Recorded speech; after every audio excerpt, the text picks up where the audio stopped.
results of transgression.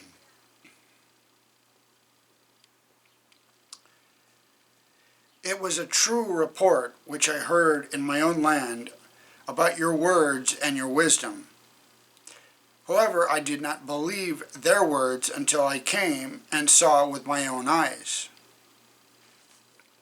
And indeed, the half of the greatness of your wisdom was not told to me. You exceed the fame of which I heard, because your God has loved Israel, to establish them forever. Therefore he made you king over them, to do justice and righteousness. 2 Chronicles 9, verses 5, 6, and 8. In his later years, Solomon forgot who had given him his wisdom and political greatness. He miserably failed to accomplish God's plan to use him to reveal more thoroughly the principles of the great controversy. Among the primary causes of Solomon's failure was his failure to maintain the spirit of self-sacrifice.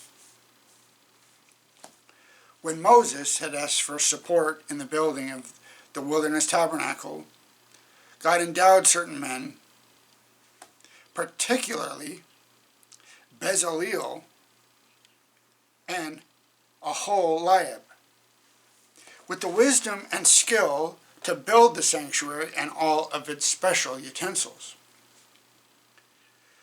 To a large degree, the descendants of these workmen inherited the abilities conferred on their forefathers, but they gradually lost their hold upon God and the desire to serve him unselfishly.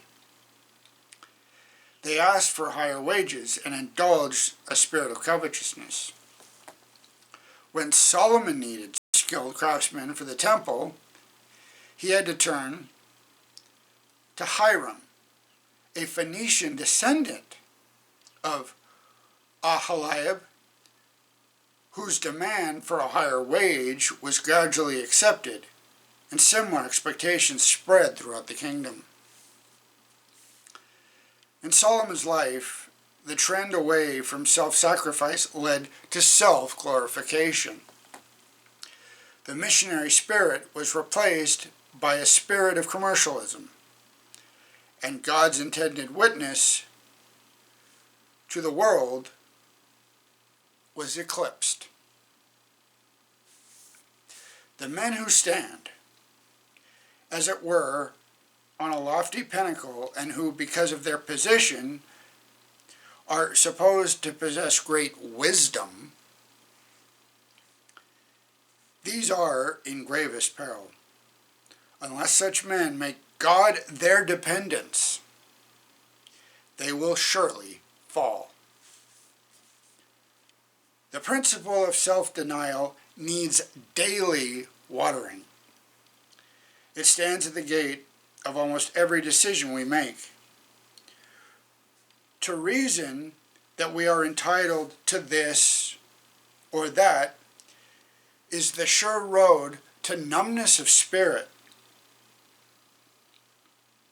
and the eclipse of genuine companionship with the Lord.